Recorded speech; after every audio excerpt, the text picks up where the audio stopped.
Hello everyone, welcome to KTC. देखिए students, super fast revision series में हमने अभी तक आपका बायोटेक्नोलॉजी एंड एप्लीकेशन, उसका प्रिंसिपल और process, then your human physiology, ये सारे पार्ट्स को हमने कवर कर लिया है with the help of your one liners, है ना। वन लाइनर्स की हेल्प से हम इन पूरे चैप्टर्स को कवर करते जा रहे हैं। बेसिकली जो हमारा फोकस है that is on your NCERT, है ना, कि एनसीईआरटी से लाइन बाय लाइन जो है आपके जहां से क्वेश्चंस पिक हुए हैं, प्रीवियस ईयर्स में जो क्वेश्चंस पिक हुए हैं उसी के बेसिस पे हम इसको रिविजन कर रहे हैं ना। तो चलिए आज का जो टॉपिक है that is your genetic and evolution. दोनों का कंपाइलेशन है, दोनों चैप्टर्स का आपका कंपाइलेशन है। एनसीईआरटी फोकस है, ये पहले ही बता चुके हैं हम, तो उसको हम कंप्लीट करेंगे। थोड़ा सा वीडियो लंबा होगा बट आपको पता है कि आपने सारी चीजें पढ़ रखी हैं, रिवीजन आपको करना है, तो बस इसको क्या करना है, आपको 2K स्पीड में, डबल स्पीड में आप इसको चला लीजिएगा और बस एक बार आपको इसको लिसन करना है ना, सो दैट कि आपकी जितनी भी चीजें हैं वो सारी एक साथ रिकॉल हो जाए, पूरी बुक ना पढ़नी पड़े, पूरे नोट्स ना आपको पढ़ने पड़े, तो ये आप कर सकते हैं। ओके, चलिए स्टार्ट करते हैं। देखिए सबसे पहला कहता है, सबसे पहला पॉइंटर क्या है आपका, मेंडल्स के लॉ से, है ना। तो मेंडल सर ने हमको लॉ दिया है, 3 तरीके के लॉ दिए थे आपको। First is your dominance, law of dominance, law of segregation and law of independent assortment. ठीक है, ये हमको एक्सप्लेन करते हैं इनहेरिटेंस के पैटर्न को। These laws were given by your Mendel. Then monohybrid cross जो है आपका, जो मोनोहाइब्रिड क्रॉस था उसका जो आपका फेनोटिपिक रेशियो आता है वो क्या आता है, 3:1 का, एंड जेनोटिपिक रेशियो जो आता है वो आता है आपका 1:2:1 का। ओके, बेसिक चीजें। डाई हाइब्रिड क्रॉस आप जब करवाते हो तो उसका रेशियो क्या आता है आपका, फेनोटाइपिक रेशियो, इट इज 9:3:1 का आता है, शोइंग द इंडिपेंडेंट असॉर्टमेंट। क्या दिखाता है हमको, इंडिपेंडेंट असॉर्टमेंट दिखाता है। नेक्स्ट, इनकम्प्लीट डोमिनेंस का मतलब क्या है कि जो हेट्रोजाइगस फेनोटाइप होंगे इज इंटरमीडिएट। ओके, देखने को कहाँ मिला हमको, स्नैपड्रैगन में आपको मिला। देन मतलब स्नैपड्रैगन पे इसका एक्सपेरिमेंट किया गया था इनकम्प्लीट डोमिनेंस का। देन को डोमिनेंस हमारा AB blood group, ABO blood group जो है आपका, उसमें दिखाया गया था, जिसमें क्या है कि both the alleles express fully. Codominance codominantly आपके एग्जिस्ट करते हैं। Next point is multiple alleles आपके क्या है, more than 2 allele for a gene. एक जीन के लिए मल्टीपल एलिलीज अगर आपके प्रेजेंट है, और ये देखने को कहाँ पे मिलता है हमको, ये हमको देखने को मिलता है आपका एबीओ ब्लड सिस्टम में। ठीक है, अगर पूछ रहे कि मल्टीपल एलिलीज आपका किस सिस्टम में, ह्यूमन में किस सिस्टम में देखने को मिलता है, तो एओबी सिस्टम में मिलता है। देन आपका पैलियोट्रॉपी, व्हाट इज पैलियोट्रॉपी, है। तो पैलियोट्रॉपी क्या है कि 1 जीन इफेक्ट्स मल्टीपल ट्रेट। अगर एक जीन से आपके मल्टीपल ट्रेट्स इफेक्ट होते हैं तो उसको हम क्या बोलते हैं, पैलियोट्रॉपी बोलते हैं। इसका एग्जाम्पल क्या है आपका, सिकल सेल एनीमिया, यहाँ पे हमको देखने को मिलता है। Next, polygenic inheritance. पॉली जैसा नाम ही बता रहा है कि मल्टीपल, तो पॉलीजेनिक इनहेरिटेंस में क्या होता है कि multiple genes influence a single trait. Multiple genes मिलके एक सिंगल ट्रेट को आपके डिसाइड करेंगे। इसका एग्जाम्पल क्या है आपका, skin colour. Then sex link inheritance. Sex link inheritance मतलब कि आपके जो सेक्स क्रोमोसोम्स है that is your XY chromosome, उससे रिलेटेड अगर कोई प्रॉब्लम होती है, कोई आपका कोई ट्रेट आपका कैरी ऑन होता है, तो उसको हम क्या बोलते हैं, trait link to XY chromosome, इसको हम बोलते हैं सेक्स लिंक इनहेरिटेंस। और ये देखने को हमको कहाँ कहाँ मिलता है, एक तो मिलता है कलर ब्लाइंडनेस है, हेमोफीलिया है, उसमें आपको देखने को मिलता है। नेक्स्ट चीज आती है, एक चीज होती है म्यूटेशन। ठीक है, इनहेरिटेंस है, जब इनहेरिटेंस हो रहा होता है ना, तो आपका जब आपके जो जीन्स जब ट्रांसफर होते हैं तो उसमें अगर आपके जीन्स में, क्रोमोसोम्स में अगर कोई चेंजेस आ जाते हैं ना, तो sudden inheritable changes in your DNA में जब भी कोई चेंज आ जाता है, जो सोर्स है आपका, उसमें जब कोई चेंजेस आ जाए, यानी कि वेरिएशंस आ जाए, एक सोर्स कोड होता है और सोर्स कोड से अगर उसके कॉपी कोड में अगर कोई चेंजेस आ जाए, बीच में यहाँ पे कोई चेंजेस आ जाए, तो उसको हम क्या बोलते हैं कि जीन या डीन में आपका क्या है, म्यूटेशन हो गया है। ये आपके 4 तरीके के होते हैं। हमने देखा ना कि एक होता है इंसर्शन, सब्स्टिट्यूशन, फिर आपका रिप्लेसमेंट, डिलीशन, ये 4 तरीके के आपके म्यूटेशंस होते हैं ना। जब डिटेल कवर किया था तो उस वक्त हमने किया था। म्यूटेशन 4 तरीके से हो सकता है ना, फिजिकल और आपका केमिकल, दोनों तरीके से म्यूटेशन हो सकता है। Next, human genome. Human genome जो है उसमें आपके on an approx 3.2 billion base pairs होते हैं, या फिर इसको दूसरी तरीके से हम कह सकते हैं, पूछा जाता है ये नंबर, है ना, कि कितने बेस पेयर्स होते हैं आपके ह्यूमन जीनोम में। और अगर जीन्स के टर्म्स में अगर आपसे पूछा जाए तो 20,000 से लेके 25,000 तक आपके जीन्स होते हैं। एक था आपका ह्यूमन जीनोम प्रोजेक्ट, अगर पूछा जाए कि कब कंप्लीट हुआ है, तो ह्यूमन जीनोम प्रोजेक्ट जो है ये आपका 2003 में कंप्लीट हुआ है। Next DNA fingerprinting. DNA fingerprinting it is based on the repetitive DNA, जिसको हम क्या बोलते हैं, VNTR, variable number tandem repeats. ठीक है, VNTR का अगर फुल फॉर्म भी पूछ रहे तो ये क्या है, वेरिएबल नंबर टेंडम रिपीट्स होते हैं, और इसका यूज कहाँ किया जाता है आपका डीएनए फिंगरप्रिंटिंग में। देन एक चीज आती है आपकी pedigree analysis. Pedigree analysis it is a tool to study the inheritance in the family.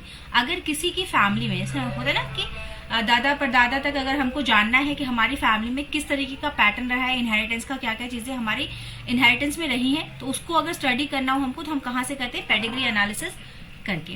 Okay, next उसी चैप्टर से है कुछ और, है ना। George Mendel is known as the father of genetics. Question अगर पूछ दिया जाए कि who is the father of your genetics, तो जॉर्ज मेंडल है। इन्होंने हमको 3 लॉ दिए थे, अभी हमने देखा dominance, inheritance and your assortment, है ना। देन मेंडल वर्कड ऑन, किस पे उन्होंने काम किया था, पीसीएम सैटिवम पे किया था, इसी को हम गार्डन पी भी बोलते हैं। और कितने ट्रेड्स पे किया था, 7 कॉन्ट्रास्टिंग ट्रेड्स पे किया। देन बैक क्रॉस क्या होता है आपका, crossing F1 generation with either parent, किसी भी एक पेरेंट के साथ करा दे। और टेस्ट क्रॉस क्या होता है कि crossing F1 generation with the recessive parent. Okay, back cross और टेस्ट क्रॉस आपने देख लिया। Then chromosome carry genes, chromosome में जीन्स होते हैं, and genes is the basic unit of your inheritance, है ना। सबसे छोटा जीन से आपका, जीन से फिर डीएनए, डीएनए से फिर क्रोमोसोम है। ओके, नेक्स्ट आते हैं हम allele. Allele are the alternative form of gene, gene का ही ऑल्टरनेटिव फॉर्म क्या है आपका, एलीली है। Next linkage. Linkage is what, linkage and recombination, 2 चीजें होती हैं आपका। लिंकेज क्या बताता है आपको, it tells you the tendency of gene on the same chromosome to be inherited together, है ना। जैसे कि एक पर्टिकुलर जीन है, मान लीजिए एक ये हमारा जीन है, इसी पे अगर दो आपके ट्रेट है, ठीक ना। तो अगर ये वाला, अगर आपका मान लीजिए ये ए है, ये बी है, ये दोनों एक ही जीन पे प्रेजेंट है, सॉरी एक ही क्रोमोसोम पे प्रेजेंट है, तो इनका जो इनहेरिट होने का जो टेंडेंसी होगी वो कैसी होगी कि अगर ए इनहेरिट हुआ तो बी भी इनहेरिट होगा, मतलब they are linked, they have linkage, strong linkage, है ना। देन नेक्स्ट क्या आता है आपका, recombination. Recombination leads to the new gene combination during gamete formation. जब आपका गैमेट फॉर्म होता है ना, उस वक्त जो न्यू जीन कॉम्बिनेशन बनते हैं उसको हम उसको क्या बोलते हैं, रिकॉम्बिनेशन बोलते हैं ना। कि गैमेट फॉर्मेशन के टाइम पे जो आपका न्यू जीन कॉम्बिनेशन होगा वो को हम क्या बोलेंगे, recombination. Then sex determination in human किस बेसिस पे होता है, XS in female and XY in male, we all know this. Then Turner syndrome, आपका एक टर्नर सिंड्रोम है जिसमें क्या है आपका XO का एक आपका केस बनता है, यानी कि इसको हम क्या बोलते हैं, female sterile, because there is no Y, so we consider it as कि अगर एक क्रोमोसोम है तो it is a female which is sterile, means she can't reproduce. Then आपका क्लिनफेल्टर सिंड्रोम है, जिसमें आपकी क्या कंडीशन आती है, it is XXY which is known as your sterile man, है ना। यहाँ पे देखिए अगर XY हमको मिल रहा है, we consider it as a male, but it is sterile because of the presence of one extra X chromosome. Next, sickle cell anaemia किस वजह से होता है, due to the point mutation, है ना। हमने कहा था ना पॉइंट म्यूटेशन कि एक पर्टिकुलर जगह पे आपका अगर डिलीशन या सब्स्टिट्यूशन हो जाए तो उसको हम क्या बोलते हैं, पॉइंट म्यूटेशन। तो पॉइंट म्यूटेशन की वजह से होता है, और कहाँ पे ये पॉइंट म्यूटेशन होता है आपका, बीटा ग्लोबिन जीन में आपका ये पॉइंट म्यूटेशन हो जाता है, तो इसकी वजह से हमको क्या होता है, सिकल सेल एनीमिया हो जाता है। नेक्स्ट इज योर थैलेसीमिया, ठीक है। Thalassaemia is a recessive autosomal disorder due to the defective haemoglobin synthesis. Defective haemoglobin synthesis की वजह से जो हमको एक ऑटोसोमल डिसीज होता है उसको हम क्या बोलते हैं, थैलेसीमिया। ओके, देखिए अब एक ना यहीं से एक बात आती है कि कुछ एक होते हैं आपके ऑटोसोमल डिसीजेस और कुछ होते हैं आपके सेक्स लिंक डिसीजेस। तो अगर मान लीजिए सेक्स क्रोमोसोम में अगर कुछ गड़बड़ी होती है, कोई म्यूटेशन होता है, कोई गड़बड़ी होती है, तो उसको हम क्या बोलते हैं, सेक्स लिंक डिसऑर्डर्स। एंड इस सेक्स क्रोमोसोम को छोड़ के अगर बाकी जो आपके जितने भी आपके क्रोमोसोम्स हैं, यानी कि ये एक सेक्स क्रोमोसोम ये रहा और बाकी 22 क्रोमोसोम्स है, अगर इसके अलावा इन 22 क्रोमोसोम्स में कहीं भी कोई गड़बड़ी आती है तो उसकी वजह से जो हमको डिजीजेस होंगे उसको हम क्या बोलेंगे, autosomal diseases your. Okay, next आएंगे आप फेलिन कीटोन यूरिया, ठीक है।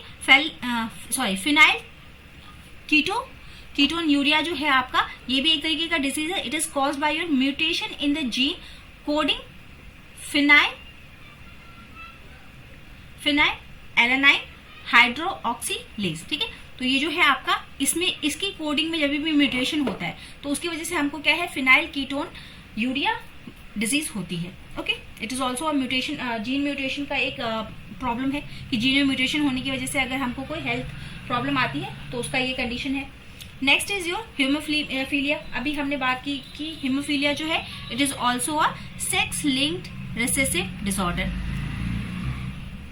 सेक्स क्रोमोसोम रिलेटेड है कि सेक्स क्रोमोसोम में अगर कोई प्रॉब्लम आती है तो उसकी वजह से हमको हीमोफीलिया होता है. और कैसा है ये, रिसेसिव डिसऑर्डर है.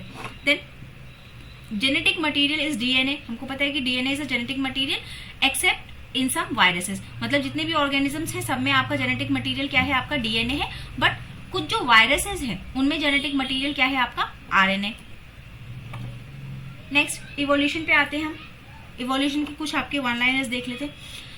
सबसे पहला कि Darwin's theory of natural selection is a mechanism of evolution. जो हमारा इवोल्यूशन हुआ है इसमें जो डार्विन थ्योरी है, डार्विन की थ्योरी वो क्या बताती है कि जो नेचुरल सिलेक्शन है वही हमारा बेसिस ऑफ क्या है, इवोल्यूशन है. Next Lamarckism. Lamarckism uses and disuses of organ leads to the evolution. Darwin ने आपका कहा कि नेचुरल सिलेक्शन बेसिस है आपका इवोल्यूशन का, और लैमार्क ने क्या कहा कि use and disuse of the organs lead to the evolution. है ना, कि हम अगर किसी ऑर्गन का यूज करते हैं या नहीं करते उसके बेसिस पे हमारा इवोल्यूशन हुआ है ना, हम इवॉल्व हुए. देन नेक्स्ट आता है आपका हार्डी वेनबर्ग प्रिंसिपल. तीसरा जो है आपका हार्डी वेनबर्ग प्रिंसिपल है. ये क्या कहता है कि एलिली फ्रीक्वेंसी रिमेन्स कांस्टेंट. ठीक है, याद रखेंगे, इंपॉर्टेंट. ये कहते हैं कि जो हमारे एलिली की फ्रीक्वेंसी होती है वो हमेशा आपकी कांस्टेंट रहती है. And the equation given by him, that constant is given by him is p² plus 2pq plus q² is equal to always 1. Then genetic drift क्या है, it is a random change in allele frequency. अगर allele frequency में अगर कोई random change आता है तो उसको हम क्या बोलते हैं कि there is a genetic drift. More in the small population, और जनरली ज्यादा आपका कहाँ देखने को मिलता है, जहां पे आपका स्मॉल पॉपुलेशन है.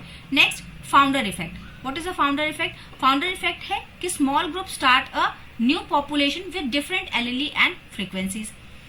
Third speciation. स्पेशिएशन क्या है कि formation of new species by the reproductive isolation. Reproductive isolation के की वजह से जो आपका फॉर्मेशन ऑफ न्यू स्पीसीज होता है उसको हम क्या बोलते हैं, स्पेशिएशन बोलते हैं. Next adaptive radiation. Adaptive radiation क्या होता है आपका, one species evolves into many. अगर एक स्पीसीज से, जैसे रेडिएशन है ना, कि रेडिएशन जो निकलती हैं, अगर आप सन को देखें है ना, तो सन क्या है, सन में आपको क्या देखने को मिलता है, where is it,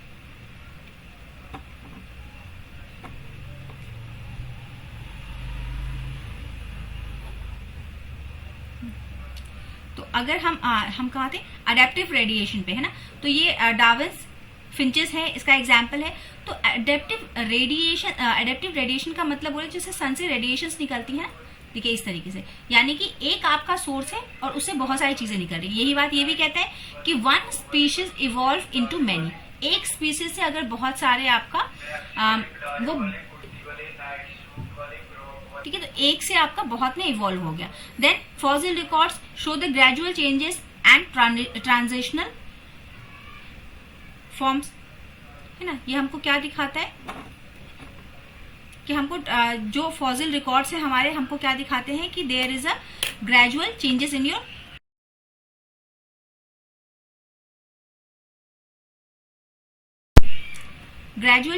your transitional forms. Then homologous organs क्या होते हैं कि सेम फंक्शन होगा आपका, सेम स्ट्रक्चर होगा बट डिफरेंट फंक्शंस, है ना. स्ट्रक्चर सेम रहेगा और फंक्शंस आपके अलग रहेंगे, यानी कि कॉमन एंसेस्ट्री होगी हमारे यहाँ पे. देन एनालॉगस की बात करें तो एनालॉगस में क्या है आपका, different structure but same function. Structure अलग है, सेम फंक्शन है. कैसा है, कन्वर्जेंट है इवोल्यूशन. एग्जाम्पल ये ऐसे डायरेक्ट आपसे पूछेगा, है ना, कि अब देखिए ये तो बहुत कॉमन सी चीज होगी कि what is homologous organ, what is analogous organ. ये थोड़ा सा पूछ सकता है, थोड़ा सा ये थोड़ा सा अलग है, तो ये पूछ सकता है कि जो कॉमन एंसेस्ट्री है उसमें हमको कौन से ऑर्गन्स देखने को मिलते हैं, तो ये हमको कौन से मिलते हैं, होमोलोगस ऑर्गन्स मिलते हैं। देन वेस्टिजियल ऑर्गन्स क्या है, फंक्शनलेस रिमेनेंट ऑफ एंसेस्टर्स, जो हमारे एंसेस्टर्स में जो कुछ ऑर्गन्स थे जिनका वो यूज किया करते थे, but nowadays it has become functionless in our body, है ना। जैसे कि जो टेल हुआ करती थी ना, वो अब हमारे में वेस्टिजियल ऑर्गन है ना, बिकॉज उसका यूज नहीं होता था, तो इस वजह से वो रिड्यूस होते होते एक आपका छोटा सा पार्ट रह गया which is vestigial for us, है ना, वेस्ट है हमारे लिए। वेस्टिजियल से वेस्ट याद रखिएगा। मॉलिक्यूलर एविडेंस क्या है कि similar to DNA and protein support evolution relationship.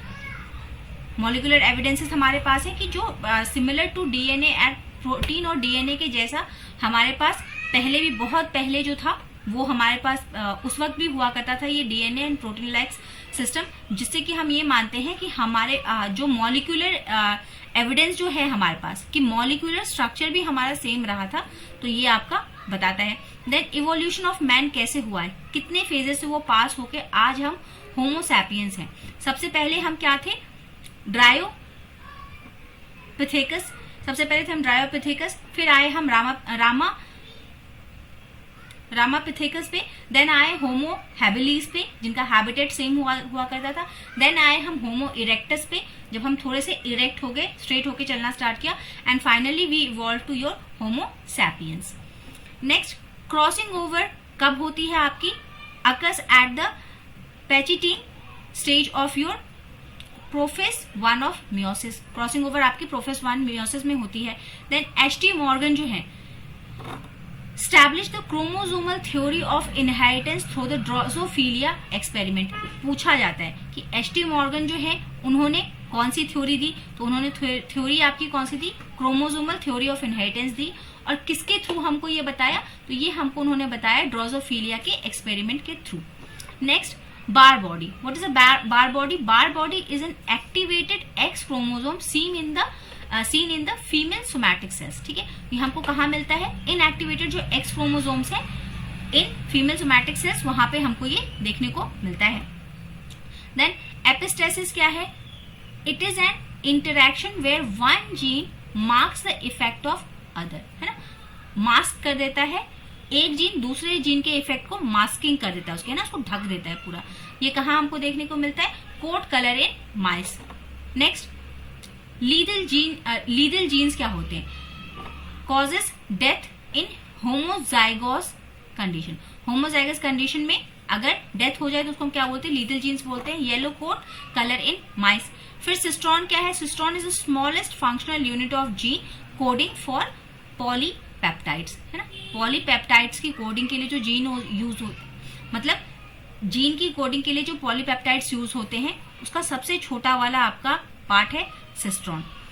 Then ट्रांसपोसोन्स क्या है आपके, ट्रांसपोसोन्स और जंपिंग जीन्स क्या है, are the mobile DNA segments discovered by your Barbara McClintock. ठीक है, इनके द्वारा डिस्कवर्ड किया है।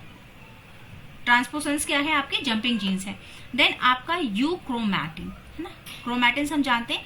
यूक्रोमैटिन क्या है, it is transcriptionally active, and जो आपका हेट्रोक्रोमैटिन है आपके, वो कैसे होते हैं, इज इनएक्टिव एंड कंडेंस्ड। ठीक है, क्रोमैटिन हमको पता है, न्यूक्लियस में हमको क्रोमैटिन थ्रेड्स मिलते हैं, उसमें से उसकी दो कैटेगराइजेशन देखिए। हेट्रोक्रोमैटिन अगर बोला जाए तो वो कैसा होता है आपका, इनएक्टिव स्टेट में होता है एंड कंडेंस होता है।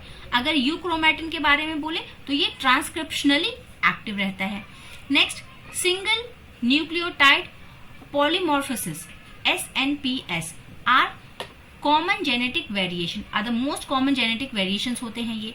Mitochondrial inheritance is exclusively maternal, और ये कहाँ पे होता है आपका, साइटोप्लाज्मिक इनहेरिटेंस में आपको मिलता है।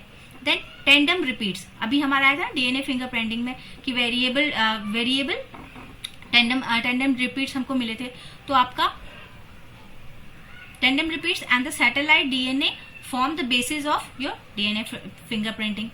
नेक्स्ट, एंटीकोडोन क्या होते हैं, anticodon is a 3 base sequence in tRNA, transfer RNA complementary to the mRNA, यानी कि मैसेंजर आरएनए कोडोन।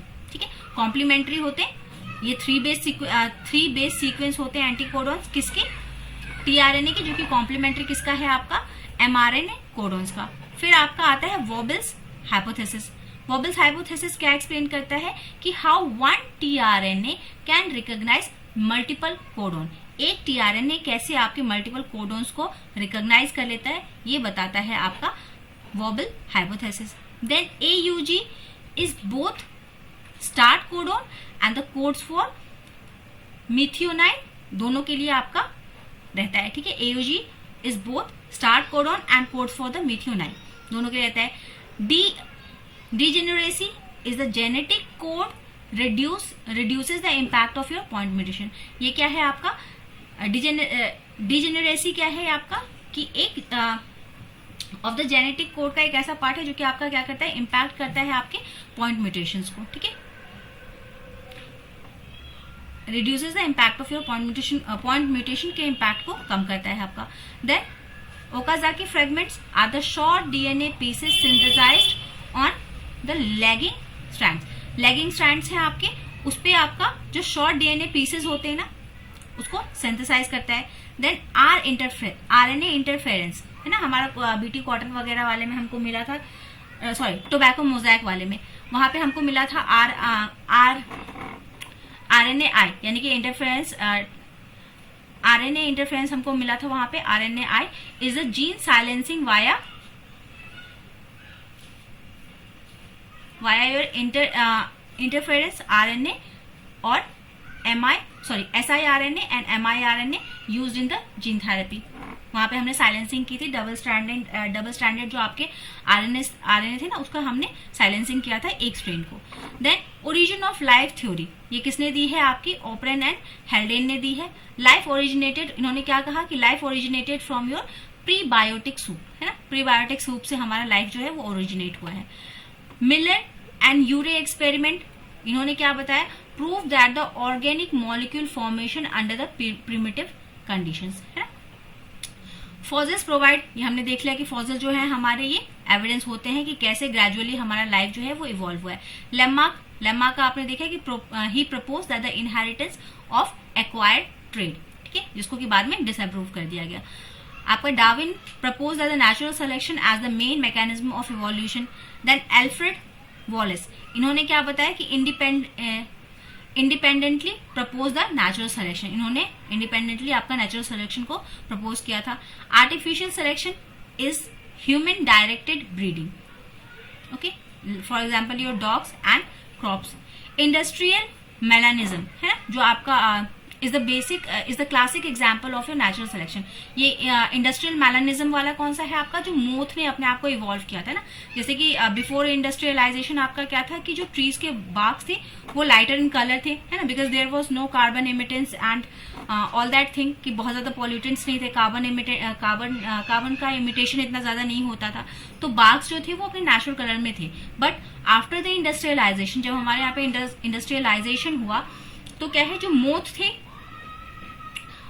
मोथ का कलर लाइट रह गया, because they were adapted to the light bark. पहले ट्रीज की बाग लाइट होती थी तो मोथ का कलर भी लाइट होता था, बट इंडस्ट्रियलाइजेशन की वजह से क्या हुआ, जो ट्री के बाग्स जो थे ना वो आपके डार्क हो गए। तो धीरे धीरे जो मोथ जिन्होंने अपना कलर उन्होंने इवॉल्व किया है ना, जिनका मोथ का कलर डार्क हुआ वो तो बच गए because of the natural selection, but जो अपना कलर डार्कन नहीं कर पाए, है ना, जो इवॉल्व नहीं हुए, तो वो क्या है, वो आपके मारे गए धीरे धीरे। दैट इज योर इंडस्ट्रियल मैलानिज्म, है ना, कि डार्कनिंग ऑफ योर बाग्स की वजह से मोथ ने अपने आप को एडॉप्ट करा, है ना, इवॉल्व करा। देन जीन फ्लो क्या है, कि movement of gene between the populations. Gene का जो आपका मूवमेंट है बिटवीन द पॉपुलेशंस, उसको हम क्या बोलते हैं, जीन फ्लो बोलते हैं। म्यूटेशन हमने देख लिया कि mutation is the raw material for your evolution. Evolve होने के लिए म्यूटेशन होना जरूरी है। Mutation is what, it is the changes in your DNA, है ना, sudden changes in your DNA, कि डीएनए में अगर अब जैसे कि जीन जो आपका मोथ का जो कलर चेंज हुआ है ना, तो बिना डीएनए और जीन में चेंजेस के बिना तो उसका कलर लाइटर नहीं हुआ होगा ना, जैसे हमारा ह्यूमन का भी स्किन कलर है, तो वो भी क्या है, किसी ना किसी पर्टिकुलर जीन से डिसाइडेड होता है। तो जीन में अगर चेंजेस होगा तो हमारा स्किन कलर भी चेंज होगा। तो mutation is the raw material of your evolution. Evolution के लिए आपका म्यूटेशन होना जरूरी है। नेक्स्ट स्पेशिएशन हमने देखा कि it is the formation of new species due to isolation. Isolation की वजह से जो आपका न्यू स्पीशीज का जो इवोल्यूशन होता है, that is your speciation. Evidence of evolution हमारे पास क्या क्या है कि इवोल्यूशन हुआ है हमारे पास एविडेंसेस है, फॉसिल्स है, एनाटॉमी है, एम्ब्रायोलॉजी है, मॉलिक्यूलर बायोलॉजी है। ठीक है, हमने जैसे डीएनए एंड प्रोटीन की बात की ना कि डीएनए एंड प्रोटीन जैसी चीजें हमको पहले भी मिलती थी, दैट्स व्हाई वी कॉल्ड कि हमारे पास मॉलिक्यूलर एविडेंसेस भी हैं कि हम कहीं ना कहीं से हम जो है वो इवॉल्व होके आए हैं। नेक्स्ट, ह्यूमन इवोल्यूशन जो है हाँ, एक ये देखिए आपका नींदरथाल्स जो है आपके, ये कहाँ रहते थे आपका, जो हमने देखा ना कि हम बहुत से फेजेस से होके आए हैं, है ना, रामा वाले से, है ना, ये हम इरेक्टस बने पहले, फिर हम होमोसेपियंस बने। तो उसमें क्या है, हम डिफरेंट पार्ट में रहते थे। पहले सबसे पहले जो यहाँ पे नींदरथाल्स है ना, ये कहाँ रहा करते थे, आपके यूरेशिया में रहते थे।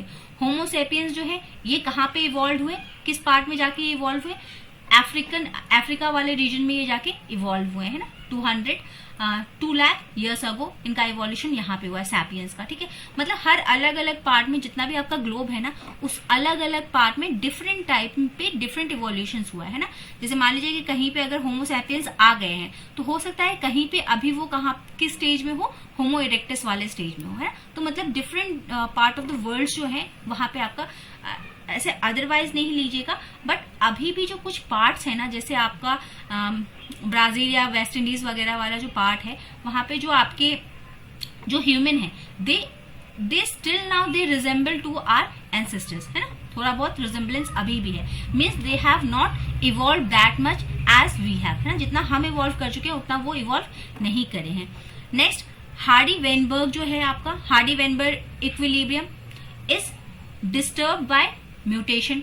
ये किससे डिस्टर्ब होता है, आपका जो उसका इक्विलिब्रियम है ना, उन्होंने दिया था कि एक इक्विलिब्रियम है, एक कांस्टेंट है, तो वो डिस्टर्ब किससे होता है, अगर म्यूटेशन हो जाए, अगर माइग्रेशन हो जाए, अगर जेनेटिक ड्रिफ्ट आ जाए, नॉन रैंडम मेटिंग हो जाए या फिर सिलेक्शन हो जाए, तो इन सब कारण से हार्डी-वेनबर्ग इक्विलिब्रियम जो है वो डिस्टर्ब हो सकता है। Next and the final slide for today, stabilising selection favours intermediate phenotypes, directional shift in the traits, and disruptive favors extreme. Next, founder effect and bottleneck effect are the types of genetic drift. अगर genetic drift के types पूछे या फिर आपको ये नाम दे दे कि founder effect and bottleneck effect जो है आपका, ये किसका एग्जाम्पल है, तो they are the examples of your genetic drift causing reduced diversity. इससे क्या है, आपकी जो डाइवर्सिटी है वो रिड्यूस हो जाएगी। Next, neutral evolution theory suggest most mutations are neither beneficial nor harmful. Neutral evolution theory आपको क्या कहती है कि जो बहुत सारे जो म्यूटेशंस हुए हैं वो ना ही तो हमारे लिए बेनिफिशियल है, ना ही हमारे लिए हार्मफुल है। ओके, देन आपका आता है synapomorphy is a shared derived trait evident for your common ancestry. Next, analogous structure and homologous structure हमने देख लिया, कुछ एक्स्ट्रा एग्जाम्पल है, देख लेंगे आप। मॉलिक्यूलर क्लॉक्स क्या होते हैं, they estimate the divergence time using your mutation rates. किस रेट से आपका म्यूटेशन हुआ है उसके बेसिस पे ये मॉलिक्यूलर क्लॉक्स क्या हमको बताते हैं, they estimate your divergence times, कितने टाइम्स आप डाइवर्ज हुए हैं। देन एडेप्टिव रेडिएशन, हमने अभी देखा कि एडेप्टिव रेडिएशन क्या है, रेडिएशन की तरह एक से अगर 1 to many अगर बनता है तो ये क्या है, आपका एडेप्टिव रेडिएशन है। It leads to rapid speciation, बहुत जल्दी इसमें स्पेशिएशन होता है। नेक्स्ट, वेस्टिजियल ऑर्गन हमने देख लिया है, human appendix and tail bone, जो अभी हमने कहा कि जो टेल बोन है हमारे पास एकदम छोटी सी बची है क्योंकि अब उसका यूज नहीं होता, it is a vestigial organ. Then endosymbiotic theory, ये क्या बताती है, it explains the origin of mitochondria and cytoplast from prokaryotes. ठीक है, कि कैसे आपका ओरिजिन हुआ है माइटोकॉन्ड्रिया एंड साइटोप्लास्ट का फ्रॉम द प्रोकार्योट्स, है ना। एंडोसिम्बायोटिक सिस्टम थ्योरी आपको ये बात बताती है। Then biochemical evidences are what, similarities in DNA, RNA, protein indicates the shared ancestry. ये हमको बताती है कि जो हमारे एंसेस्टर्स हैं उनको हम शेयर करते थे। ट्रांजिशनल फॉसिल्स क्या है आपके, आर्कियोपेटेरिक्स एग्जाम्पल है इसका, shows the trait both ancestral and derived species, दोनों के बारे में हमको ये बताता है। नेक्स्ट, ये इक्विलिब्रियम हमने देख लिया कि क्यों ये चेंज हो सकता है, रैंडम म्यूटिंग हो जाए आपकी with no evolution forces. Last point is your speciation by hybrid sterility is a post-zygotic barrier to reproduction. ठीक है, अगर speciation by hybrid sterility होगा आपका तो ये क्या है आपका, it is a post-zygotic barrier to your reproduction.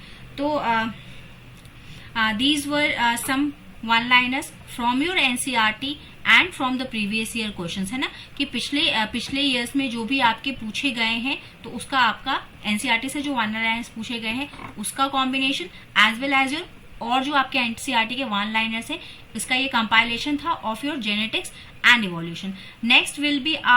Next जो हमारा होगा topic that will be your molecular basis of inheritance, because थोड़ा सा टफ चैप्टर है ना, but it is the molecular basis, है ना, तो बेस ही वही है आपके जीन्स का, इनहेरिटेंस का, वेरिएंस का, सभी का जीन्स बेसिस ही है वो. तो थोड़ा उसको हम अलग से उसको अटेंशन देंगे और उसको हम नेक्स्ट क्लास में डील करेंगे. Okay, if you find the video helpful, थोड़ी सी भी हेल्प समझ में आ रही है तो please do like and subscribe the channel और इसको शेयर करें as much as possible. And keep studying and keep revising. Thank you everyone. Have a nice and wonderful day and exams ahead, है ना. Finally the goal is your what, कि आपके exams अच्छे जाने चाहिए, है ना, कहीं से भी पढ़िए कैसे भी पढ़िए बट एग्जाम अच्छे जाए, है ना. चलिए, thank you everyone. Have a nice and wonderful day.